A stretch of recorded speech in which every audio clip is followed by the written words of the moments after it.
Let me.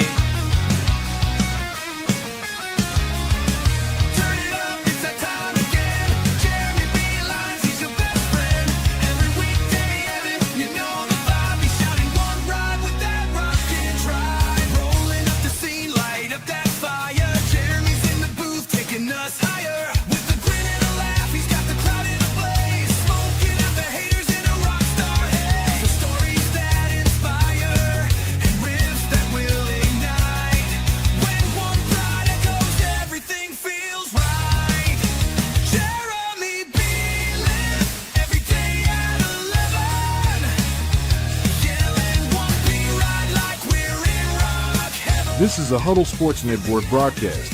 You can find us on Roku TV, Amazon Fire TV, Facebook, and of course YouTube. Get all your NFL news here first. All right. Yes, it is the NFL Roundtable Talks. And yes, I use my intro from the morning show because I don't have one for this one yet.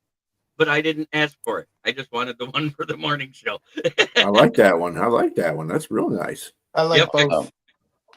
You heard the rap one, didn't you, Adam? The hip hop one? Yeah, that was the one you played last week, I believe. Yep. Sorry, Germ. I'm a little late to the program today. Just getting all my tags in now. Hi, doggy. Right, that is Phoenix. That is the mascot of the channel. What up, Phoenix? I'm going to do this so we can see the comments as they come in. We got 8 people watching already, and we're less than a minute in. That's pretty good. Guys, remember to hit the thumbs up button. It helps. Smoking Dad enters the building. Germ, let me know something real quick. Sure. Look on your Twitter and see if that's shared live to your Twitter from my Twitter. Let me check. They did? Let me check. All right. Why is it not letting me do this? Guys, I got a new setup, so I don't know if I like this yet. I'll probably have to play with the camera a little bit, but you guys are getting the first action of the new studio tonight. Nice. All right. I like it. It's a little more organized. Okay. It's very chaotic still. But anyway, go over. You're saying, well? It doesn't show right away, but I did find it. You know what I'm saying, in the feed, so it's there. Oh, cool. All right. Hey, Smoking Dad. But you know what we got to do? Smoking Dad's in the chat. Wrong button. I was ready to go. I was like, excuse me? I didn't look, and I hit the one right next to it. Oh, look at this. And it's the one, the only, Jamie Malloy. Hey, Jeremy, how you doing? Good. I want to take a minute and just do a quick 30 seconds of Top Jam silence for Adam. Jim Irsay passing this afternoon, owner of the Colts. You know, whether you like him as an owner, as a human being, he deserves the respect of 30 seconds of silence.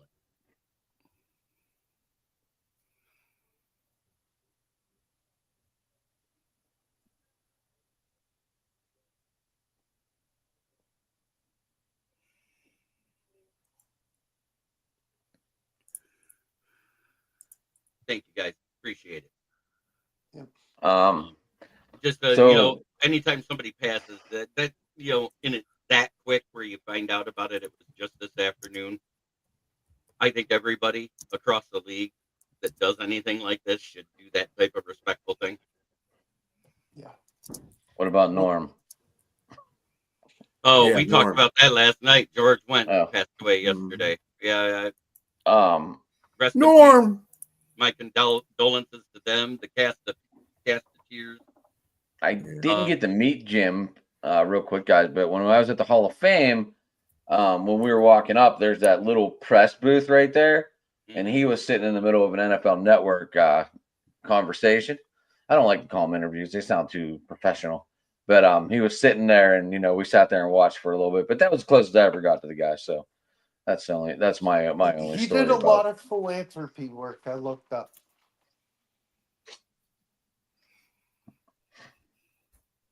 So what's going on, Jerm? What's going on tonight, buddy? Well, let me start with Nick Siriani got his extension. I think it's well deserved. He's been to 2 Super Bowls. He's won one.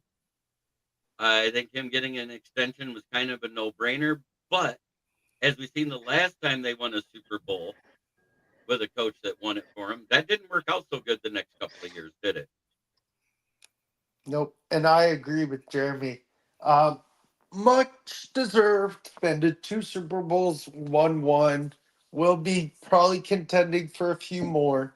But yeah, we'll see how this plays out.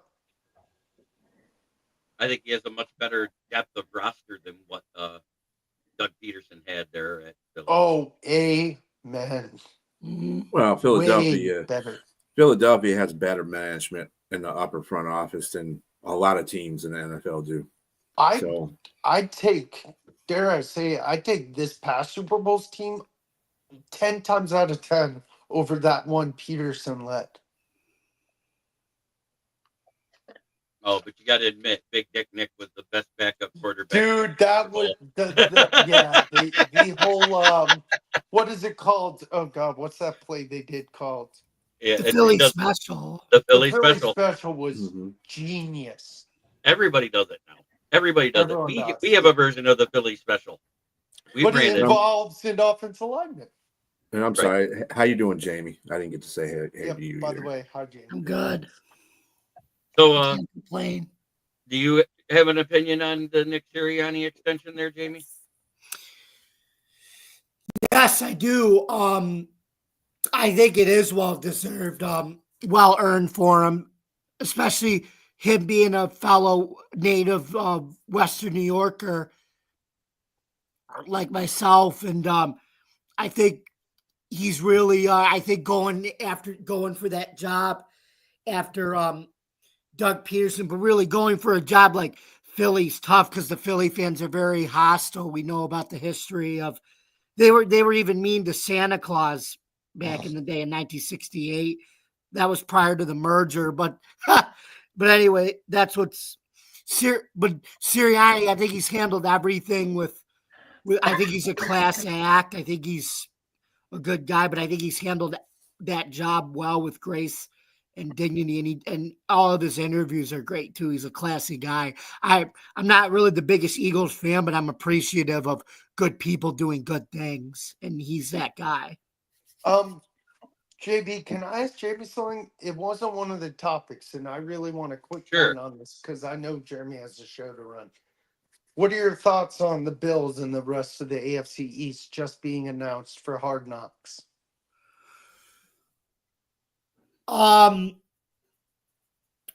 Originally, I didn't like it because I know the purpose of that show. A lot of teams that have gone on it, it's resulted in like a jinx or whatever. But I think I think McDermott and Bean had to take it this time because they asked them, and I think they're. And I think they're doing it as a way to like commemorate the last season at Highmark. That's how they're going to do it on Hard Knocks, kind of like how the Giants did it in 2023 to commemorate their 100th season. I feel like if you commemorate your season with Hard Knocks right, it can be done in a successful way. Right. Okay. Well, in truth, the reason why they put a lot of those teams on their Hard Knocks is because they're teams that are up and coming. Or they're bad teams in the first place. Like when the Lions went on there, that was their first year, and they went 3-13-1.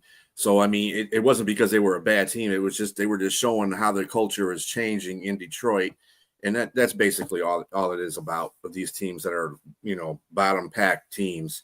And Buffalo. This is why I was surprised. I thought Buffalo. I said, wow, they actually put a really good team on there. Alex Alberto. Gee, that is a great question. Right now, I think naturally it's going to be the 3 daughters are going to get the team for now until they decide what they're going to do with it. That's normally how that goes when there's a death in the family like that. It goes to the next ones in succession. So I got to fix this camera. Because like the view, I'm just perfectly right in line with the. I see that comment section. Yeah. All right, I could just take that off for now. That's no problem. Here we go. All right. Yeah, Jeremy, just so I figure out that, like I said, this is my first night in this new new area set up, so I got some kicks to fill out. You know, everyone does in their new place. You know, if you mirror your camera, it'll flip you automatically to the other side of it, and then you'll be right above your name. Really? That's true. I'm usually not. All right. Damn it, people. Let's try it. Just try it. Let's see how it looks. Work it out. This is the best way to do it on live. Just work it out. Yeah, it's live and learn. That's what we do. Mm-hmm. All right, so I gotta do that, and then Jeremy can turn back on the words. Gotcha. All right, cool. And wait for it to flip. It didn't flip. Nope. What do you mean? I'm underneath my name now. No, you're not. He's on his not side. on our side. Not on Oh, us. well, on my side I am. Yeah, on your side. Real quick, Jeremy. Probably not. The Ricky Khalid, whatever, the dude on Facebook up there does not know who we are. No. I am at Sports Talking It, and I am on Driving to the Top. We do open mic on Tuesdays with Jeremy. We also do Thursday nights with Jeremy on the UFL talk. Wednesday is usually my show, but my co-host is waiting to get out of the hospital. He's got a bad knee infection, and he said he's going to be released for Friday at some point. So that's good news for Rich. And Jamie, I'm going to kick it over to you, and you can tell Ricky who you are. Yeah, well, first of all, thank you for the question, Ricky. I'm Jamie Malloy. As Adam said, I am a regular contributor on his podcast, Driving the Top Productions. I host a New York Subway Conversation baseball chat podcast every Tuesday night at 8:00 with a co-host named Joe Dalio on StreamYard at Driving the Top Productions. And then at 9:00, I do open mic night with Adam and Jeremy. And then, like I said, I contribute to the UFL show every Thursday. And then now Adam and I were coming on here every Wednesday night to give back to Jeremy like he does for us. And I think we can all say that Jeremy's very good at what he does, and this is a great platform other than our own, Adam, to also talk sports on too. So thank you, Jeremy, for that. Jeremy's taught me no so problem. much. Jeremy took me under his wing. I enjoy doing this a lot. I've been doing it now. This is going to be my 4th season of doing this right now. So thank you, Go Pack Go. You know, it's nice when your rivals tell you you're a good guy. Are we getting one of your rivals tonight? Is Beard coming on? Yeah, the Bearded Packer fan usually shows up about 9:30, but he hasn't seen the message yet, which means he's still on the other show. He'll be here. But tonight we're gonna. Mike has a special training program through his work, and he can't be here tonight, so we won't have our Viking fan. All right, let's get back to the topics. So now that we cleared out. So we did. He asked this question, and I'm going to say, you know what? Everybody thought the same thing when Sheila Ford Hamp took over in 2021 after Martha stepped down, and look where the Lions are at now. So don't think that women can't run a football team. Yeah, look at Virginia House McCaskey. Yeah, the Bears are in. That doesn't count. I'm sorry. I'm sorry. I misspoke. Some things got my tongue. I think besides, I mean, whether it's a gender thing or not, you just need to have some kind of common sense to run a damn organization. Jesus. Oh, by far. I mean, you got William Clay Ford didn't run that franchise well either, and he was an old F. Rest in peace, Will. I'm not dead yet. No, I'm kidding. You said Will, and I said I'm not dead yet. William Clay Ford, WCF. Like, what the fuck? All right. So, terrible, B. Can we, Jeremy, I know we talked a little bit about it last night, but did you see that only one player from each team can go to the Olympics? Yeah. One player from each team. I Are you? What are your guys? I don't even know what your guys' thoughts I are don't on this care whole about flag football. It's flag UF. Since it's going to be in the middle of the summer, and basically they're only going to miss training camp, but they're going to be training for that anyways. Are they really missing anything? Because it's just modified training camp Olympics. yeah. No, It's it's gonna be flag football in the NFL pretty soon, so you might as well start training for it. It's the Pro Bowl, basically Pro Bowl Olympics. Well, who said Japan kicked our asses that one year? Was that you last year? Yeah. Was that you last night, Jeremy? Yeah, they sure the hell did. Like, yeah. 41-7. Now Jamie likes it. He thinks there's gonna be all kind of trick plays and shit off the wall plays going on. I'm not excited for it. I could care less. I'll be curious to see if they taking 14 guys, because we have 32 teams, and how big are these teams for flag football? Yeah. Well, I think because it's only 7 men on a field in flag football, like what we see at the Pro Bowl, it's the same thing they do at the IFFA level, which is what the Olympics are going to be basing it off of, is the International Flag Football Association. Oh God, Dad's going Rapper's Delight in the comments here. A MAS, a TER, a G with a double E. I said I go by the name of Master G. Nice smoking, Dad. Let's go. Dad going back. Heck yeah, smoking, Dad. The first real rap song from top to bottom was that song by the Sugar Hill Gang in 1978. Okay, the first one in mainstream. I like Rapper's Delay. It is a good song. The next one that was closest that actually came out before it, and everybody forgets, was Rapture by Blondie. Mm-hmm. Tina Marie did that too. Mm-hmm. She was around all around the same time. Mm-hmm. Yep. Okay, and then go ahead, Jeremy. I was stealing the show. I started becoming a host. Yeah, it's okay. I appreciated it because we kind of went squirrel like on Tuesday night. Squirrel. So hey, actually, the question you should be asking, like, okay, so if we're gonna have to send a representative from every team, who do you think your team's gonna send? No one. Considering they only need one down lineman, I think only 5 teams are going to send an old lineman. Mm-hmm. So are you saying Dad's that we're going to send Panay? Dad's still going. I love it. That's great. Rappers Delight's great. It is. I'll tell you the truth. I think the person that's going to go for the Lions is Amon St. Brown. I was just going to say DK Metcalf probably for the Steelers. Well, I thought. Oh, go ahead. The next subject is the tush push missed by 2 votes. Good. And Lions were one of the 10 votes that voted against it. They needed 24. They got 22. And what's weird is last year, like I said, not this year. Last year, the Lions were one of the ones that proposed it. Remember that, B? The Lions also pulled out of a deal too. I forget what it was. Dan Campbell never had anything against the push. So whatever is said, the Lions never were against the tush push. Never. Yeah. So you just got to stop it. That's what Dan Campbell said. You just got to stop it.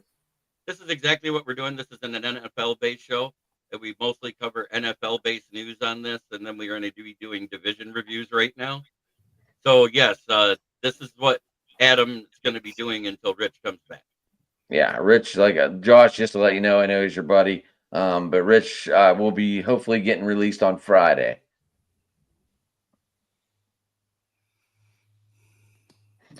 I'm kind of glad this rule got not accepted, because it really would have sucked, because running backs couldn't be pushed. Figure out a way to stop it. That's why we play defense, right? Exactly. Well, the lack thereof. I mean, what they allow us to play defense. Right. I mean, you used to be able to put your foot on your defensive lineman's ass as a linebacker just to jump up high enough to block a kick. That's not legal anymore. Yep. I think if the yes, NFL it is. would have. Quinn Cook, good to see you, brother. Quinn Cook. I think that the NFL would have accepted them not to have the tush push, would have showed you how much creativity this league has, which is zero. That's the whole point of this. But this one's a funny if they comment. wouldn't have put running backs. Oh, sorry, John. This is a funny comment from Go Pack Go. The Panthers GM's wife is who wanted Bryce Young. Yeah, I think so. And I can't stand Tepper, so anybody but him. I was gonna say, if the Packers wouldn't have thrown running backs in there, do you think this would have got voted? I think if it had been just the QB sneak, tush push, yes. But when they added even a running back, couldn't have it done. Happy birthday, Josh. Happy birthday. I don't know who my guy is, but that's not my son's birthday. His birthday's on June 10th, Germ. June 10th. His first night home was Game 7 of the Stanley Cup Finals, where Marc-Andre Fleury made the save. He says it's Allen. Oh, Josh! Is it Josh Allen's birthday today, James? Let's see. It may have been yesterday, but let me see. I think it was yesterday. Yeah. Yep, the QB. Because the other Josh Allen. It's today. It's today. Oh, it's today. 29. Okay. All right. Thank you, John. Happy birthday, Yeah, Josh Allen. Happy birthday, Josh Allen. That's so funny. Best His QB name, my son's name is Josh Allen. Best QB since Jim Kelly. Yep. And yeah, but guess what? Allen won an MVP. Kelly never did. Well, on flip side, Kelly was in 4 Super Bowls, and Josh Allen still has the There we go. So it's an offset balance, you know.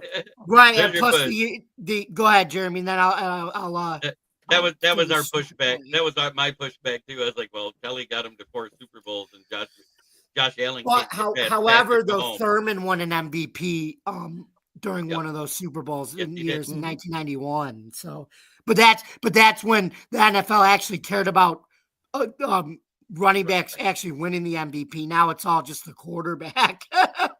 But yeah, pretty much. So, the other one that's still up for vote is the playoff seeding. They haven't had enough votes turned in yet, so that one's still on the table. No, that one got taken off. That one got taken off. Yeah, the Lions took it off. The Lions took it off because it made no running ground even before it got started. This is the state of the NFL. You got everybody up and more about tush push, but no playoff seat. That's not important at all. Well, it's not. You win your division, you should get a home game. Period. That's not what the proposal's about. Before we get the proposal about to win a division, if you have a higher, if your team you made the playoffs with a higher record than the division winner, then you should be playing them at home. In other words, if the division record is 9-7 and the other team that made the playoffs is 11-6, that division winner goes there and plays them at home. Then there's no point in having divisions anymore. No, because the division winner is still an automatic bid. That's all it is. It's an automatic bid. You win your division, you should get a home game. I don't care. You should get a home game. Well, there's been multiple times in Major League Baseball that the division winner didn't get a home game because the other team had a better record to start. Yeah, it happens in hockey too. Exactly. The 2005 Yankees, when they played the Angels, they won the division, but they had to go on the road to Anaheim for games 1 and 2. Yep. I'm just saying and prior to 1945, there was only 8 teams in the NFL, and they didn't have divisions. It was just 2 conferences. The playoff seeding was exactly what it is, your record. Kind of like the UFL. Yeah, I'm just saying you're in your conference, you win your division, you should get a home game for a playoff game. But if you were in a division like the NFC South, go F yourself. Or the AFC South. Because those teams suck in that division. I mean, when you're fighting for the division title and you win with a 7-9 record, that means you deserve to have a home team. I mean, a home game, because the team that went out there and actually won 12 games deserved to actually be that one. You know what I'm saying? It's like Minnesota last year. Minnesota didn't deserve to go on a road because they had a 14-3 record. But yet they had to go play the Rams, which was to their undoing. And because of the fires, they had to move it to Arizona, remember? Yeah. I mean, so neither team had a home game. Not in that case. I don't know. I just feel you win your division, you still win your division. It doesn't matter. Yes, but people have different opinions on it. Yep. But at the same time, the NFL Award Board came up with a new award this year, and I like this award. I don't know if you guys heard about this, but it is introducing the Protector of the Year award given to the league's best offensive lineman. I love it. I agree with that because linemen are an important position in football, but they never get the recognition. They never get the recognition or the criticism that they earn. Well, they get plenty of criticism. Go back, and I'll tell you a story after somebody says something. It's what Nick Saban said, but whoever wants to go ahead, Jamie. Go ahead, Jamie. I was watching before the draft started. I was watching the college game day version of it because they had McAfee, had Saban, had all the the superstar guys on there.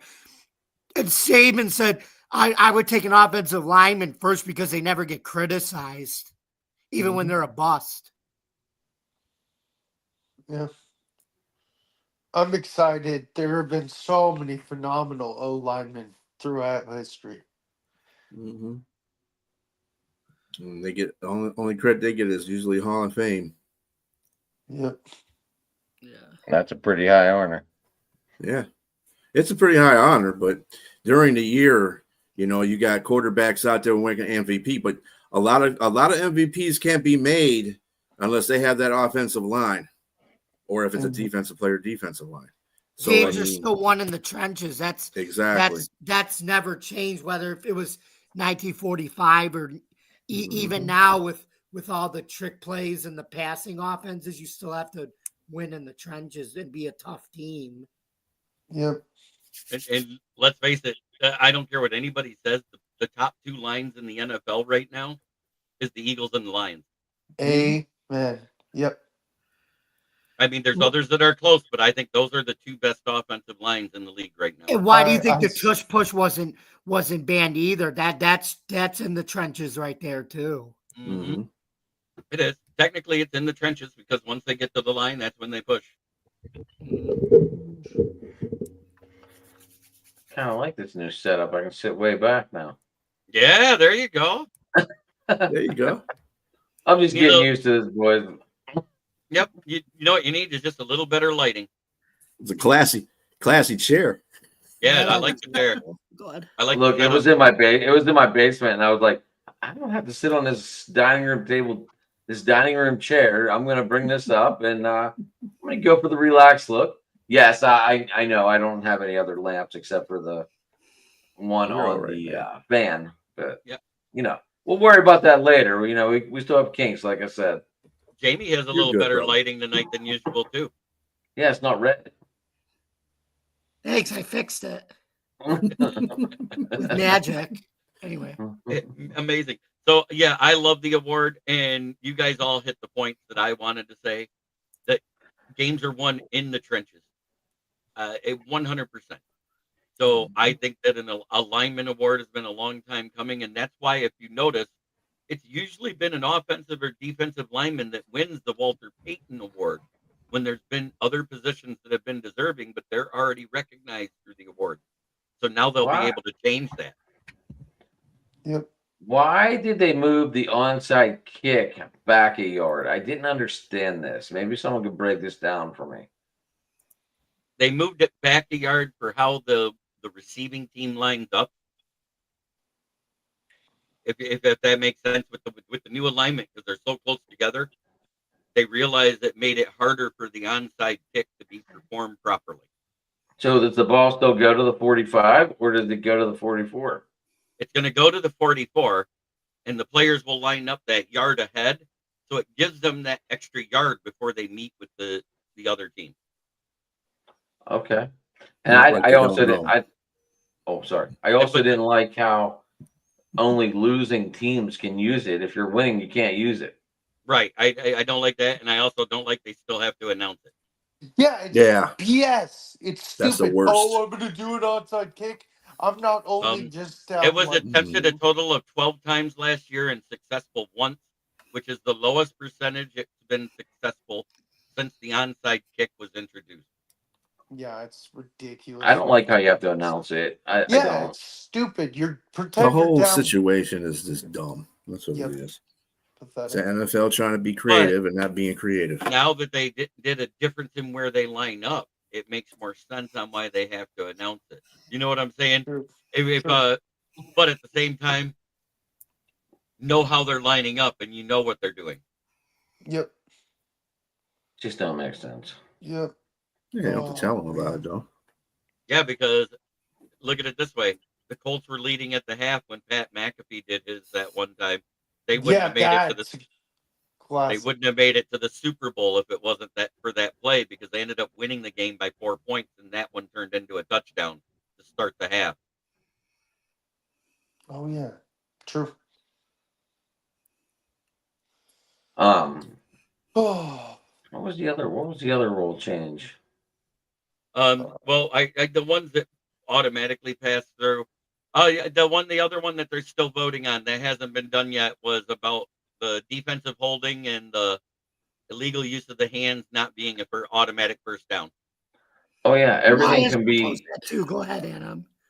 Everything can be videoed now. You can challenge a penalty just like the UFL now. Right. It's actually a review system automatically on any questionable call. Also on the hits. Replay assist you're talking about, right, Jeremy? Yeah, Go the ahead. replay assist, yeah.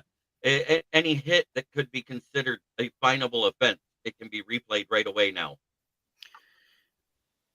But the one thing about the replay assist, that it's quick, though, and they just say after replay assist, they don't have to go under the hood and like, take 40 minutes to look at it.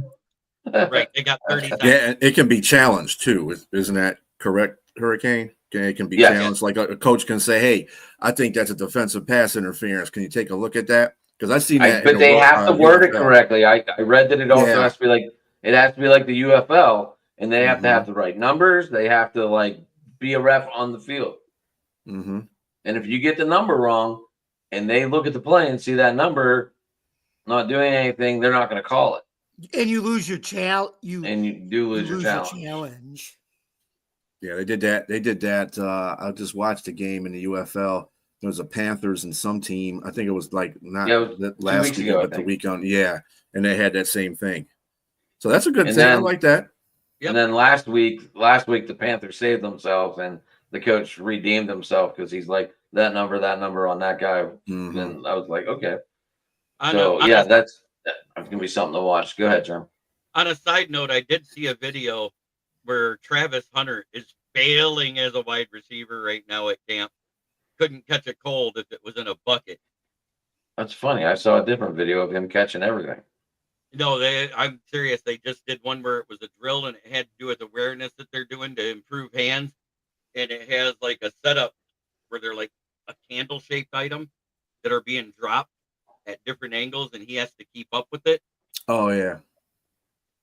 He couldn't keep up. He couldn't keep the awareness, and his peripheral is not as good. Well, that's why he plays defense. Just not taught to cut balls. Just bat him down. Yeah, but they're trying to use him because he's a two-way player. Yeah, there we go. Would the Saints have won the Super Bowl if they had to declare that onside kick? Telling the other team what you're doing is not football, in my opinion. No, it's not. Amen. Oh, man. What's up, Brent? Hey, Brent. Well, real quick, what's happening, Brent? Before we get going, I'm going to play the intro in the middle here, the hip-hop one. Give us a little minute breather. And then we'll get back into it with the AFC South and NFC South reviews. Hey, yo, it's time to roar, get loud, let's ignite. Jeremy B in the house, we keeping it tight. Every weekday at 11, we ready to ride. Lions Talk Live, come and join the pride. Waking up early, it's that morning grind. Tune in to the show, leave the troubles behind. Jeremy B's the king with the voice like thunder. Every word he spits, it's a lyrical wonder. Got the lions around, sharp and fierce. When we hear one pride, you can't help but feel your heart pierce. Talking all the topics, keep it real, keep it raw. With a lion's mentality, we're ready for the roar. One pride, it feels right. Jeremy B bringing the heat, morning light. Every weekday at 11 we taking flight. Lions talk alive, yeah, we ready to bite. One pride, hear us loud. Jeremy's in the zone, making us proud. This is a Huddle Sports Network broadcast. You can find us on Roku TV, Amazon Fire TV, Facebook, and of course YouTube. Get all your NFL news here first. All right. Yeah. I like having the different styles of music. It appeals to everybody then. You're not singling anybody out. I love them both. They're both very good, Jeremy. I like them too. Yeah, you need a country one now, and the country one. No, I'm not a Cowboys fan. That ain't happening. Hey, people listen to country that are fans of teams. I'm joking. I sing country music. So. Are we starting with the AFC or NFC, boys? We're gonna go let him AFC. host it. We're gonna go AFC South first. Sorry, So the team that was at the bottom was the Titans. Does anybody expect that to change? And what is your window of wins from lowest to top? I'm gonna start with you, Will, for the Titans. I got them between like 5 to 7 wins, and I got them with 5. Okay, Beastrilla. Yeah, I think I'm gonna have to go with Will on that one. I don't even know if they make 5. They might have 4. I just don't. I'm their quarterback situation. I just don't think they should have picked a quarterback in the first round. But that's just my opinion. They got Trevor Lawrence 1.0 and Daniel Jones there to back up AR now. No, anyway. Daniel Jones is with the Colts. Mm-hmm. Oh, that's right. Wrong one. Oh, okay. Titans have They ain't got Morris, nobody though. They got Mayo as a backup. I guess if they're gonna go to that backup system, Cam Ward and Mayo. But anyway, Adam. Yeah. What do you think? They still have Will Levis and Braden Allen. Yeah. So they did bring in Calvin. They have Calvin Ridley, obviously. I don't know why they brought in Van Jefferson. I have no idea. Tyler Lockett. This is an aging wide receiver core, which I don't know if this is going to help Cam Ward or not, because sometimes vets are not good leaders. Mm-hmm. They want to just play and go home. Right. Obviously a couple rookies on the back burner. I say, and they only brought in a couple guys too on defense. I'd say 5 to 6 wins right in that area. Okay. I mean, I haven't even looked at their schedule or anything, so this is all winding it. Right. What do you think of the Titans and how they're going to finish this year? I think 5 to 7 wins, but I think it's going to lay the foundation of hopefully something good. I think Cam Ward's stats through 17 games will be good. I think he's going to show his improvement each week. And if he's getting better each week in the season like this and they win 5 to 6 games, I think Tennessee can go into next year feeling good that Ward can be their guy. And if they can replace that aging core with wide receiver core with younger receivers, that's only going to help Cam Ward even more. Let's just hope Jeremiah Smith falls their way. Yeah, what happens if they finish in last? Do they take Archie? Yep. I think the Saints get Archie, but Okay. let's get into that later. Okay. So I actually kind of agree. I had them at that five wins. I'm not going to put them below that because I think they can get that. I said their ceiling is more than likely 8. I like doing that 3-game window instead of just a 2-game window. So I think it's 5 to 8, but that's not enough to move them out of at most 3rd place in the division. They'll be floating at the bottom again. Next up in 3rd place, we have the Jags, who mortgage their future for Travis Hunter. And where's Dylan? Okay, I'm gonna start with Jamie this time. What do you think about the Jags this year? I think that was the move I think they had to mortgage their future because their future is going to be a new stadium. So they figure, let's just try to bring in some excitement with Hunter. I do like their coach though, Liam Cohen. He's a young up and coming coach. He's from the Sean McVay tree, and I think it's an upgrade from Doug Peterson to have a young up and coming star like that for Jacksonville. He's got that reputation of being one of the better young coaches. I'm going to say 5 to 6 for Jacksonville. But again, it's like Tennessee. It's building up a solid foundation in year one for Coach Cohen and beyond. All I have to say is Duval. Hey, let's just keep it rolling now. Adam. I'm not a Jags fan, so this is really I can't see them doing more than 4 to 5 wins. I really can't. I don't know why. Even with this young core, I have no faith in Lawrence. Now, if Nick Mullins comes in, we know he can sling the ball around, and he might be able to throw the ball to these rookies. And he might be able to throw the ball to these rookies like deep. And we know Thomas is a deep threat. We know Hunter can be a over the middle and a deep threat. So I don't know. I'm just not a Trevor Lawrence fan. And then they also have Trevor. They also have ETN too, and I am not a fan of him. I thought they were going to draft another running back to take the deal. They did get who is that? Cutton? Is that his name? And LaQuinn Allen from Syracuse in the 7th round. Yeah. All I know is you said something about going deep. That's what she said. B. Glad I said it. Actually, I got a little bit more hope than you guys do for Jacksonville. They are in that weak division, though, B still, and I do want to classify that. So, I mean, the ceiling's wide open, but I'm not a Jacksonville guy, so that's just me. Hey, I'm not either. I can tell you that. But I'm looking at anywhere between, because of the weak division, I'm looking at 8 to 9 wins for them. And the reason why, you keep forgetting about Brian Thomas Jr. That dude was tearing it up in the last 3 quarters of the season. I mean, just literally tearing it up. That was I think Joey Lawrence can find him all the time. It's fine. Joey Lawrence.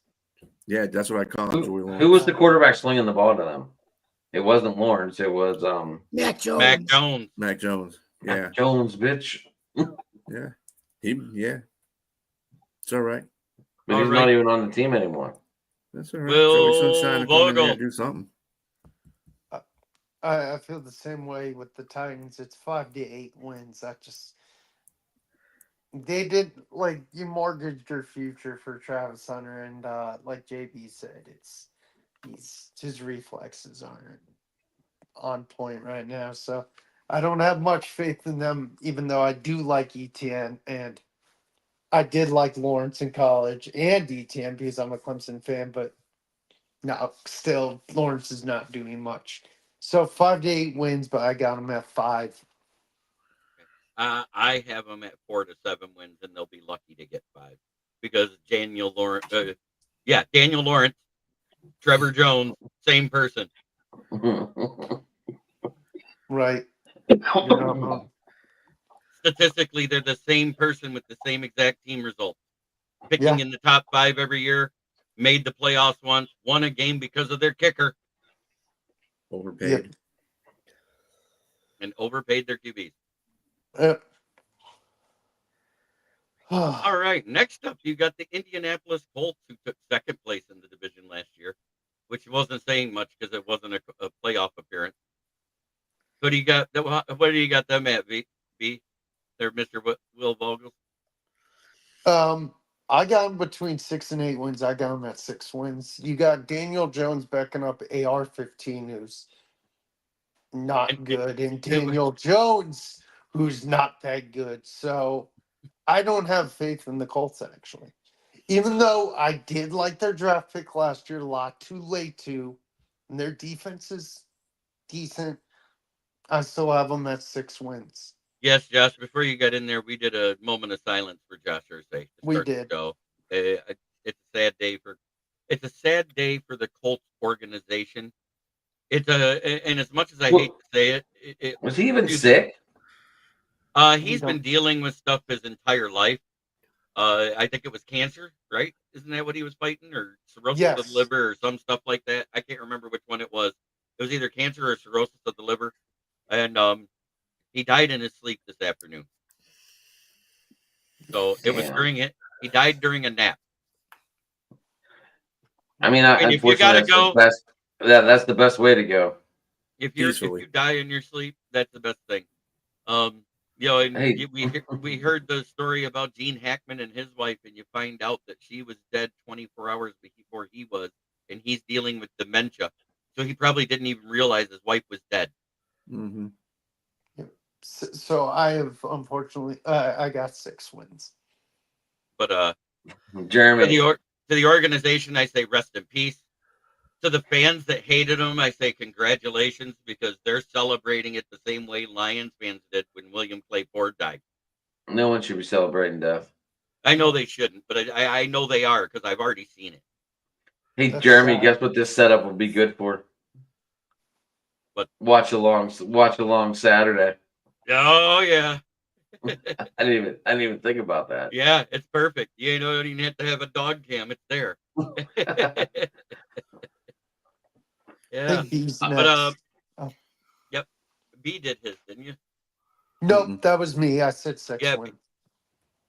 Did you give one B, or is it your turn? No, I haven't. It's my turn. Go ahead. Which is funny. I want to hear what everybody said about the Jaguars and about Joey, Joey Sunshine. But the Indianapolis Colts are in way worse of a predicament than the Jaguars are. So I can't see 8 to 9 wins. Sorry, Brett.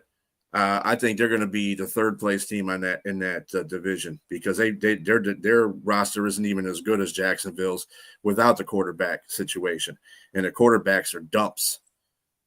Richardson he's scared of everything, basically a big dude that's scared of everything, and then you got Daniel Jones, who don't care where the receivers are at. So, I mean, no faith in the Notre Dame kid. No. Who? And he's got Riley Leonard. If he gets in there, it's bad for Indianapolis. So they're gonna be in third place. Just never know. It could be a Brock Purdy situation. He comes in and wins out the rest of the season, gets them to the playoffs. Yeah. Okay. I'm just playing. I know. Adam, you gave your take on him, right? No, I did not. Okay, go ahead. I did not. So I'm kind of glad I have Ward on my defense for my dynasty team, because there's going to be a lot of defense on this team, because they're going to be run all over and probably lit up. I mean, this division is going to be horrible. This is that argument that everyone has. Oh, why do they get a home game? They still won their division. It doesn't matter. I'm not saying the Colts are going to win this division, but I'm in that 5 to 7 range, maybe 5 to 8 range, depending on what quarterback we get, like we just talked about. And is Michael Pittman going to show up this year, or is Josh Downs going to carry it? Is Pierce going to be the main guy again like last year? A lot of questions on this team, but I can't see more than 5 to 8 wins. Right. Jamie. I see 7 to 8. I think Anthony Richardson is going to start the first 5 games. Will win a couple. Fans will get mad at him. Throw his butt out of there. Then I think Danny Sunshine Jones comes in and actually maybe kind of plays a Sam Darnold role. We're in a better situation.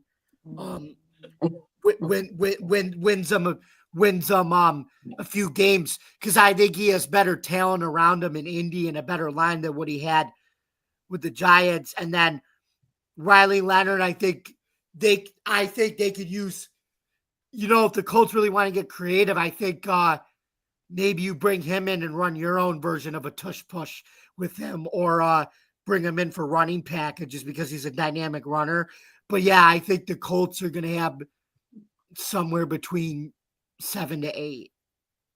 See, the Colts for me, they're my widest margin of win window, because I could see them getting 9 wins and taking second place in the division.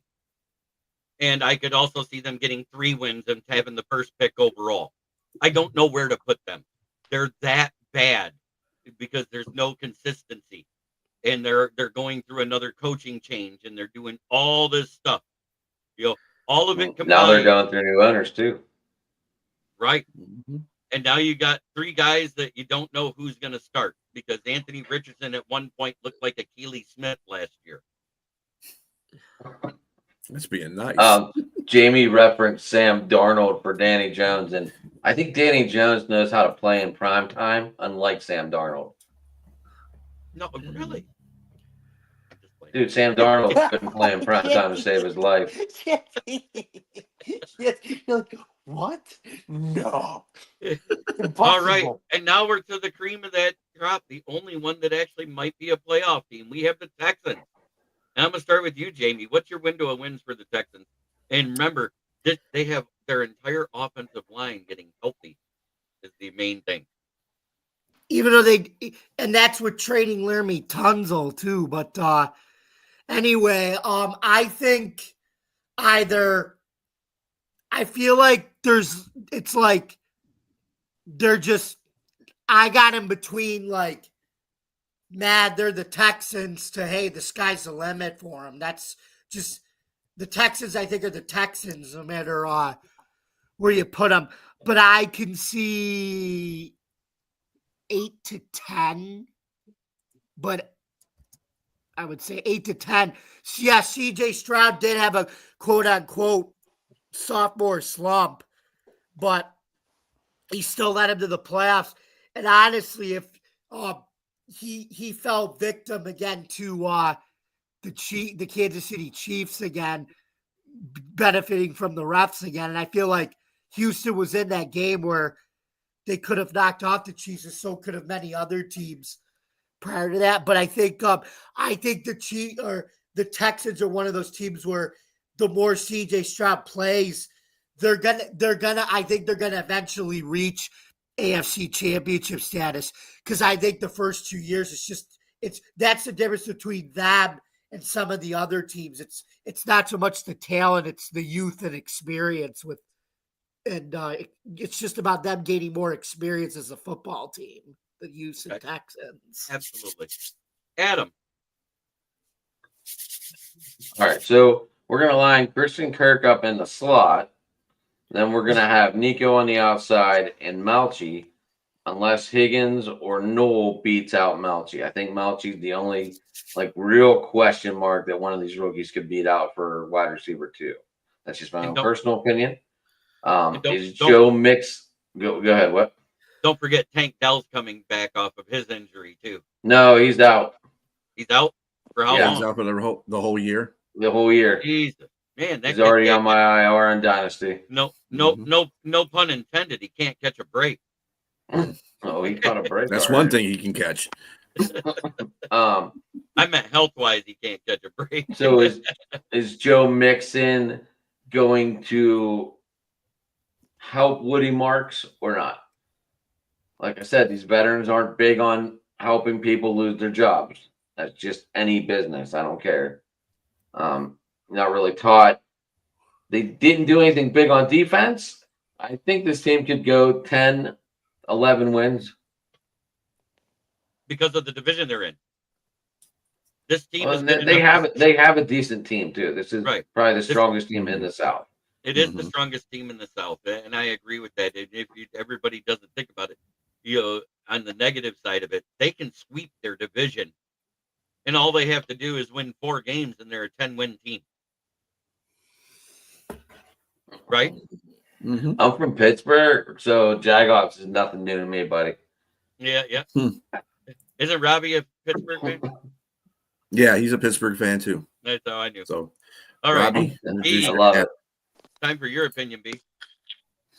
I think they're going to finish the same what they did last year, 10-7. I think they have a crappy division, which they should take advantage of, and they're gonna win a couple of those games. I think that there was the offensive line took a huge loss. They lost a lot of players on their offensive line that were really good starters, and I don't know why they traded them off the line. If it was financial issues with the team or whatever the case may be, but then they replaced them with a ragtag offensive line that they have now. So. Mixon is probably going to be their saving grace this season as long as he can stay healthy. And once they get into the playoffs, though, I don't think they're going to make it far either. But they are going to get in the playoffs, and they are going to win that division. But like I said, they're not going to get – I don't think they're going to get more than what they got last year as far as wins are concerned. I completely agree. Will? I agree with being 9 to 11 wins. I got 10. Yeah, I was doing 9 to 12 because of the division being so bad, and I looked at the fact that they can sweep their division, and then you look at their outside of the division schedule they have, and they have nine home games.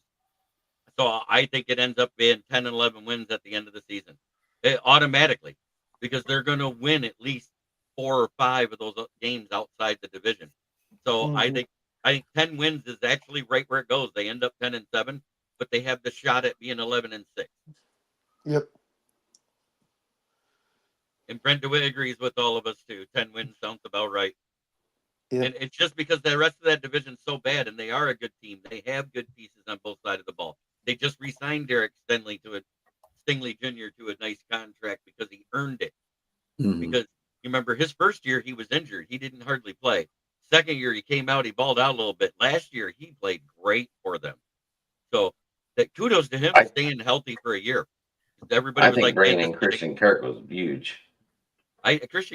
Bringing in they traded for nothing for that trade. I think was it a 5th round draft pick for Christian Kirk? Yep, and Christian Kirk on the Jags roster, he should have been their best wide receiver, and he wasn't. Maybe he just didn't want to be there. Hey, he chased the money. He wasn't chasing a championship. His fault. He said, "Oh, they're going to throw me $17 million a year as a slot receiver. Sign me up."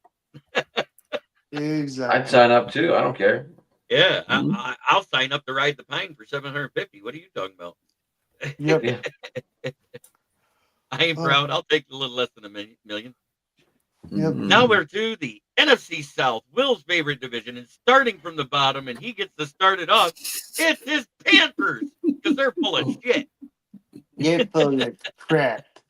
I think there is an improvement with the Panthers this year. I think it's going to be between 6 and 8 wins. I think I want to say 8, but I'm actually going to say 7. All right.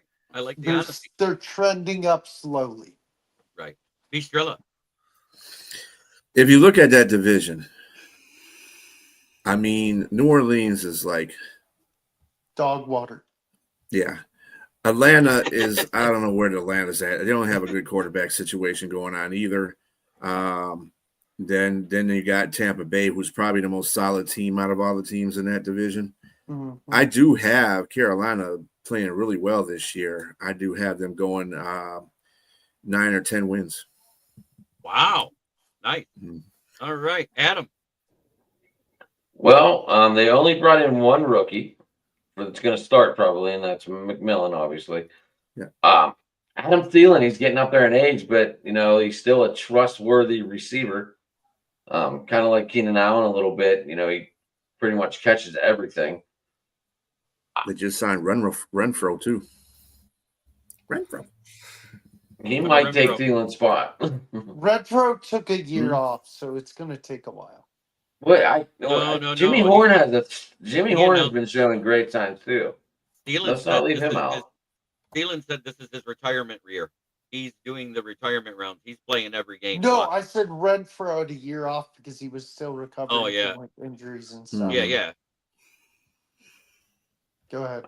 I like Jimmy Horn. I like Jimmy Horn. I like him in the slot. I mean, they're saying he's looking decent right now, but there's no pads on. There's no coverage. There's light coverage, and with this whole panel could look good against it, unless you're. I can see 8 to 9 wins. I really could, and I'm not a big Bryce Young fan, but I can see 8 to 9 wins. He really started slinging that rock around towards the end of the year. Last year, he looked like a totally different person after he got benched. Yeah, I can see 8 to 9 wins. I really could. Well, that's because Dave Canales took him in the back office after practice and squirted his QB juice all over him, just like No, God. Baker. Well, if that's not a titty moment, I don't know what is. All right, Jamie, your turn. Actually, I think Mr. Dave Canales is part of the reason why Bryce Young is why right. Dave Canales is part of the reason why I actually think Carolina's going to eventually turn it around. I'm going to say 8 to 9 wins.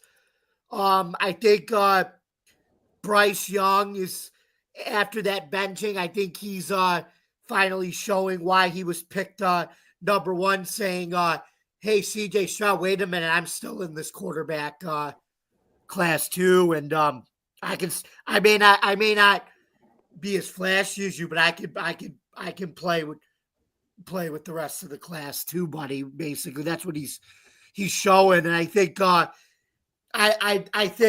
think you can knock on wood, he doesn't get hurt, but I think you can end he's too small, bag of bones, he's skinny type of jokes. But because I think he has a big offensive line around that protects him, and I think he's a very smart player, and he puts good touches on the ball. Like I say, Dave Canales is basically a quarterback whisperer, and everywhere he's been before he was a head coach at Carolina, like what he did with Geno Smith at Seattle, and then what he did with Baker Mayfield at Tampa. I think that quarterback whisperer mentality, he was able to do that with Bryce Young after the benching. So right, and that's basically what I was talking about, the QB juice thing. It was a joke about him being that good of a QB coach.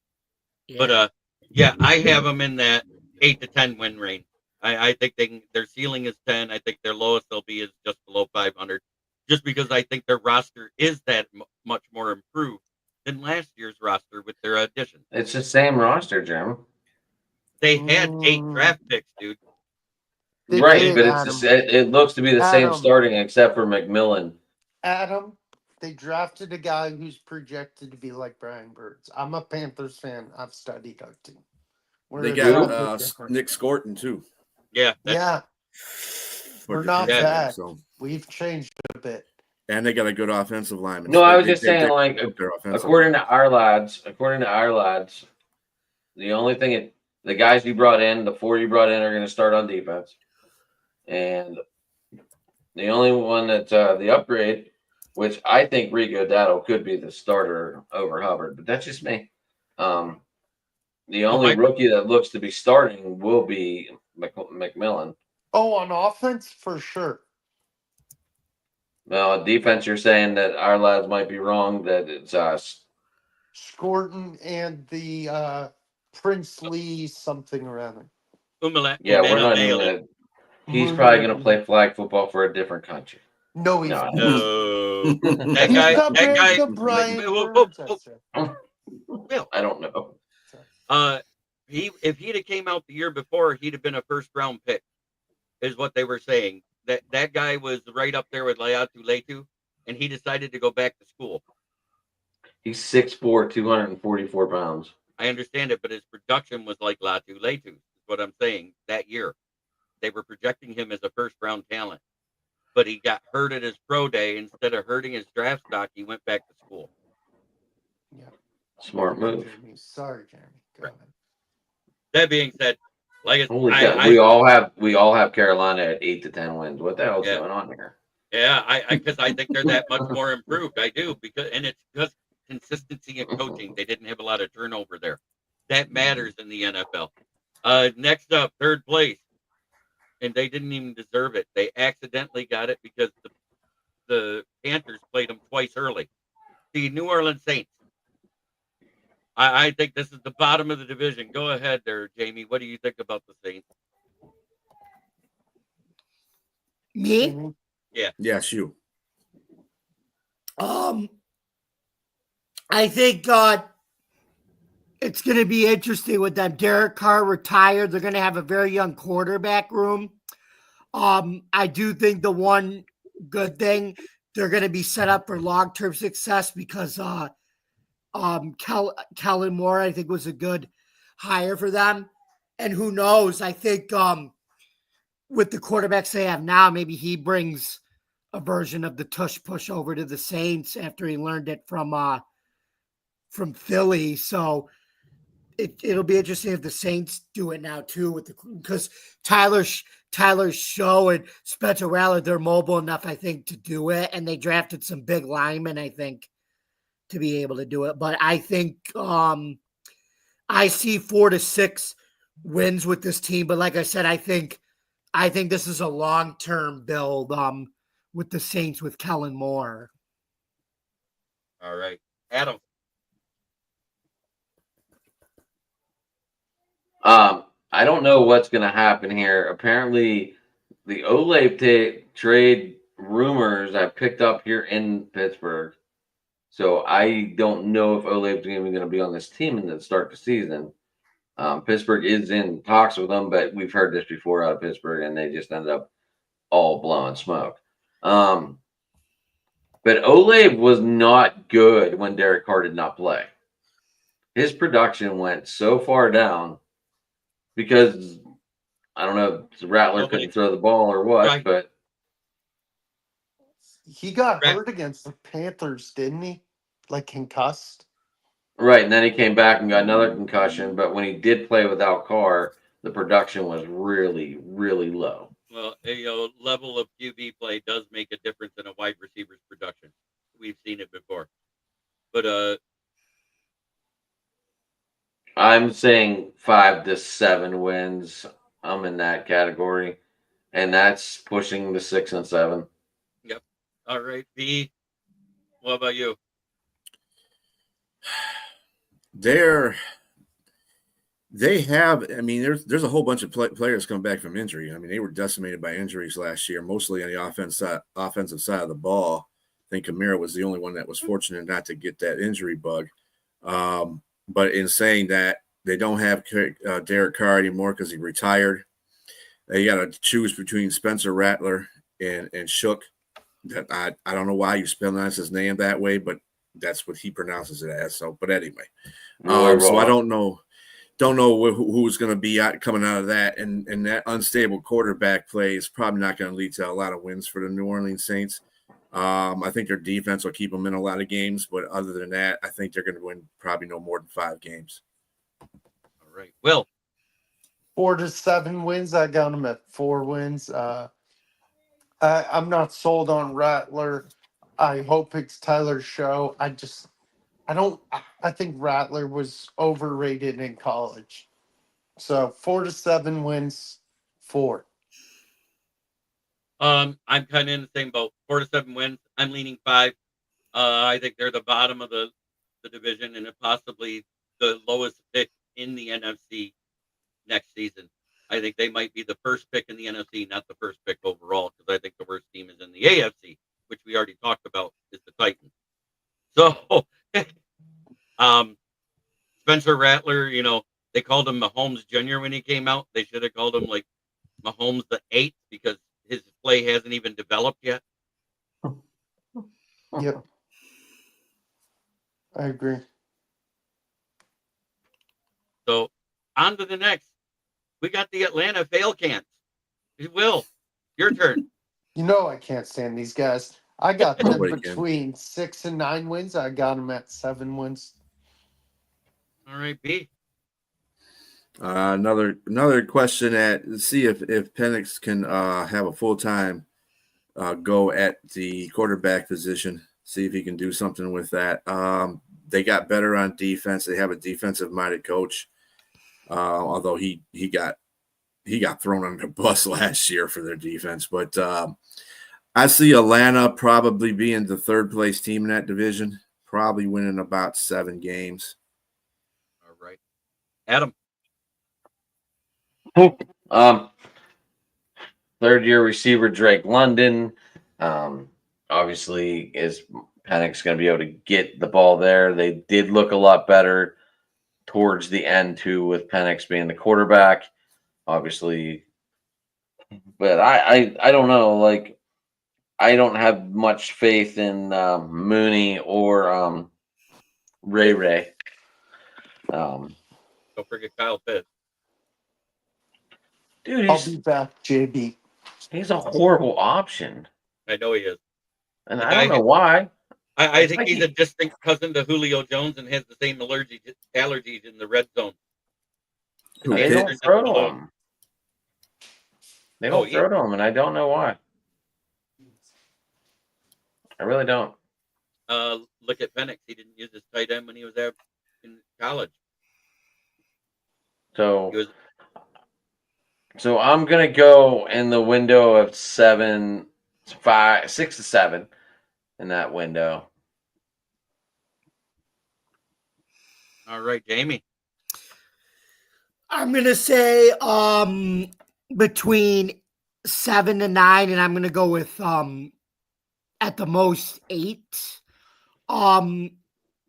Michael Penix Jr. did show in a small sample size that I think he could play. Now it's just up to him to do it, knowing that he's the guy this year, and I think he knows he's the guy. They got a good culture in the makings with Raheem Morris as head coach.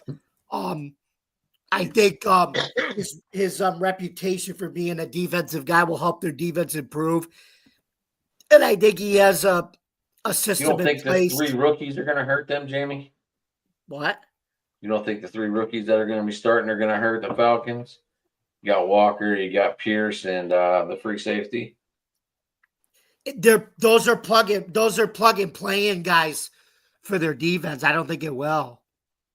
I mean, it looks like they're going to be starting though, just to let you know. Mm-hmm. Okay, so that's your prediction. So I have them at 6 to 9 wins at best. I'm leaning towards 7 or 8 at best. I think they have the chance to be the second or third place team in the division because the Saints are taking the bottom. I don't have faith in Penix because just because of him not liking tight ends, and it showed up at the end of the year because all the tight end touchdowns that they had at the beginning of the year when it looked like Kyle Pitts was going to be a good fantasy option was when Cousins was healthy. So right. It looked like finally Kyle Pitts was turning into a red zone weapon. I was like, holy shit, he had 2 out of 3 catches in the red zone. And they were both for touchdowns in that game. Yes, they were. And then he disappeared the rest of the season. You don't have to tell me, Jeremy. He turned into Julio Jones again. The one thing I didn't like, just to add a point for Atlanta Falcons, what I didn't like was their last game of the season when they lost to Carolina, when they needed to win that game. Right. And I think they were too busy score watching, and they should have been out there playing football. Right. Carolina shouldn't have won that game. Atlanta should have took that game from Carolina. I'm just saying. And that's a reflection on your coaching. That's what that is. Yeah, I think keeping Raheem Morris when there was some much better coaching options available out there, they could have went that way and started over again. I think it would have been better, in my opinion. But it is what it is. Jamie, we are now at the Tampa Bay Buccaneers. What do you think of them? Winning the division again? I think so. I think they're the strongest. They're the strongest link in a weakest link division. Baker is always going to be Baker. You know, when they run that. One thing I like now is well, they don't have Liam Cohen anymore, but when Cohen took over, he kind of molded that air raid offense that they run and actually put a running game in it. And I think if they could keep molding that air raid with the run, they could be a special offense. So I'm going to say 9 to 12 wins. I think at the most 12 and at the least 9. Okay. Adam. I love the addition of Ibuka to give Mayfield another weapon. Mm-hmm. I'm trying to get him in the draft 2 days from now. We'll see. I do have the 5, 8, and 10, so I have a good shot at it. I have them as 11 to 12 wins. I'm with Jamie on this one. This is their division to lose, obviously. All right, B. I think they're going to be fighting with Carolina for the number 1 spot in that division. Well, are you hearing this? And then I think that they'll get. I've seen Tampa Bay's schedule. It's pretty tough. They have to play us. They're not winning that game anyway. They're going to be fighting for Carolina for that division title. I think they're going to be 10-7 as well. I think they're going to just dip a little bit lower. I think because of the losses of some coaches. I do like that, like you said there about Adam, about the wide receiver addition. That guy's perfect for that offense. Absolutely. He's gonna make some plays. And he doesn't have to change much colors either. Red and gray. Mm-hmm. All right, Will. Tampa sucks. 5 wins, right, Will? I've got to go right after this, but I got 9 to 12 wins. I got 10 wins as well. I said their floor is 10 wins and their ceiling is 12. They're just like the Lions. They're in that spot where if they sneak one out somewhere outside the division, they might even hit 13 wins. But I have them at 11 wins. I think they're winning the division again. I think it's, and I agree with B. I literally think it's going to be Bucks, Panthers, anybody but the Saints. I've got to go though, JB. All right, Will, shout nice out your channel before you go. All right, Will. W Boggs 18. I do sport. I used to do sports cards, but I do comics. I talk sports sometimes, and yeah, you can catch me here on Wednesdays and Fridays. Yep, and there's BCP with the chipmunk cheeks because he's munching again. But anyways, have a great night, Will. Good night, everybody. Night. Night, Will. All right. B, this is really dark. I didn't realize how dark this camera was. Yeah. Go ahead and talk about your channel now because we're at the end. I'm getting ready to do sponsors after this. So I'm doing 1 ass cheek and 3 toes. That's the OAC 32 is. 3T is. And that's on Sundays at 4 p.m. This week, we're going to be doing speaking of the AFC, we're going to be doing the AFC East there. Oh, Jamie, you are welcome to come aboard, too, if you want to give your 2 cents about the Buffalo Bills, because they will be in front and center in the AFC East debate. And we're going to have Pats fans on. I have another Buffalo Bill fan on there and a couple of Dolphin fans. We might have a Jet fan on there. 1 ass cheek, 3 toes. It's on 4:00 p.m. Eastern Standard Time on Sunday, if you can make it. Okay. If you can, just let me know. I'll send you the link. Yep. And then the next week it'll be. I got the schedule. Sunday's my busiest day, though. I got to do a lot of work there. That's fine. If you can, you can. If you can't, you can. I understand. On June 1st will be the AFC West, and on June 8th will be the NFC West debate. The AFC South debate will be July 27th because we got to save the best division for the last one.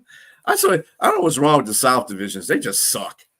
That's why I like football was part of it. But they're fun to watch still though, because they suck so bad. It's like, oh my gosh, there's actually going to be possibly a team under 500 in the playoff. It was kind of like last year. It was fun to watch the Bears find new and interesting ways to lose. Look, the Bears got. I don't even want to talk about the fucking Bears. All right, Adam. If teams would have kept playing football in the second half, the Bears would have got blown out so fucking bad. Instead, they went to this prevent wins and made the Bears look like a great fucking team. That was with Matt Eberflus. Now they got Now they got Ben Johnson as head coach. I'm just saying. Caleb, when Eberflus left that team when they fired him. I left the team when he got fired. That's when that defense went down the drain. Yeah, it went to total shit after he left. It was proof that he was the defensive genius behind that defense. Because they were at one time right up there with the Lions in scoring defense, and also they were way ahead in yardage defense at the time. Then Jeremy, me and you talked about it when Williams got that penalty against him, and it wasn't even a penalty, and that motivated the Bears for more. Right. And that, on top of that, if you look at the way that defense fell apart, they went from 3rd place to 8th in 6 weeks' time. That's a huge drop. But Adam, go ahead and shout out your channel and your shows that you do. Obviously, we know we're on my YouTube, on the channel's YouTube channel, Driving to the Top Productions. Jamie's there. I'm there. You can get me at Sports Talking It. I'm not high tonight, guys. I'm on a last night I was high because I was running late and I didn't have time to type in all my stuff. Driving to the Top. We ran the show on that channel tonight. I'll have to see if we got any numbers on that. Jeremy, obviously, I ran it to your show. See if we got anything going there. We got 3 people watching currently right now, and on your Twitter we have another 4 at this time. But the viewers will go up overnight like they always do, because I think this is a second. You have more of a second shift crowd or a central. I have, believe it or not, I have a more of a West Coast route, and that's because of Gina. Yep, Love to go to that. German, good evening here. 921 here in Chicago. I'm a diehard 49er fan. Let me say hi to the Detroit Lions, Minnesota Vikings, and the Colts want to say hi. Thank you, Rick Diaz. That's one of your guys. I'm pretty sure. Yes, it is. Yes, it is. That's the Niner. That's one of the Niner guys. Gina brought him aboard a long time ago, and he's been here ever since. So, but yeah, Jamie. Yes. My channel for podcasts is Driving to the Top Productions. And then you can follow me at Bill's Chat 1 at Bill's Mafia Chat, and also Jamie Malloy, the unbiased journalist, at DJ Dog Tags on X, theforkball.com, and stadiumrant.com, where I write about all sports. You guys can catch me at Joe Dalio every Tuesday night at 8:00 p.m. on Driving to the Top Productions for our Subway Conversation Chat baseball podcast. We just did an episode, recorded an episode last night, season 2, episode 8. Go catch that on YouTube. You also can check us out check me and Adam, Jeremy, on Driving to the Top Productions at 9:00 the following hour, where we do open sports night. We did a pretty awesome show last night that you guys can check out. And then you could also see me and Adam for a while now here on Smoking Jeremy B channel and his podcast. And then we're back, Jeremy, Adam, and I, and Marcus, every Thursday night for our UFL show on Driving to the Top Productions. So thank you guys very much for listening. Don't forget to subscribe to all of our YouTube channels, like, comment, ring the bell for notification, and for more content on any whatever platform we're on. You can visit YouTube, Twitch, Facebook, X, wherever you consume your podcast. Thank you guys very much for listening, and we'll see you next Wednesday. And this has been NFL Roundtable Talks. Good night, folks. All right. Thank you, everybody, for tuning in. This has been the NFL Roundtable Talks, and it is time for our sponsors, because you know what? It's fuck them guys in the rest of the division, and I love doing this, and everybody loves to hear it. And we're going to start at the top of the division, right behind the Lions. We had the Vikings. 14-3. They got skull fucked by the Lions twice. And in third place, at 10-7, it's FTP. Fuck the Packers. They got screwed twice too. And at 5-12, fucked by everybody but the Packers twice in the division. It's fuck the Bears. Love it. Chicago. Love it. And this show came live out of Flint, where the water's shit, but the tires are good. What do you mean? Obama drank the water. I want to thank everybody who is watching. And as I always say, because I do this for everybody, and I don't care what team you're a fan base of, try every day to be a better person than you were the day before. It's the only way to make the world a better place, unless you're talking about a rival fan base.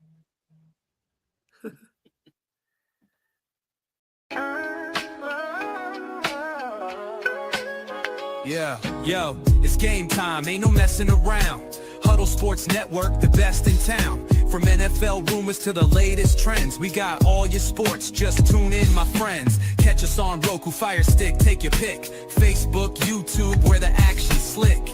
Daily shows that drop like a bomb. From 10 to 11, it's Ken and Ken, stay calm. Huddle up, catch the vibe, feel the rush. Get your news, get your fills in the clutch. Over 27 podcasts, we breaking it down. Join the team, Huddle Sports, wear the crown. Live every weekday, it's how we roll. Lions Talk with Jeremy B, we taking a stroll. From 11 to 12, don't miss a beat. We break down the game, make the info sweet. The Daily Huddle Podcast, noon to 1. CST Zone, we're just having fun. Toss your doubts, we bring the facts. Tune into the Huddle.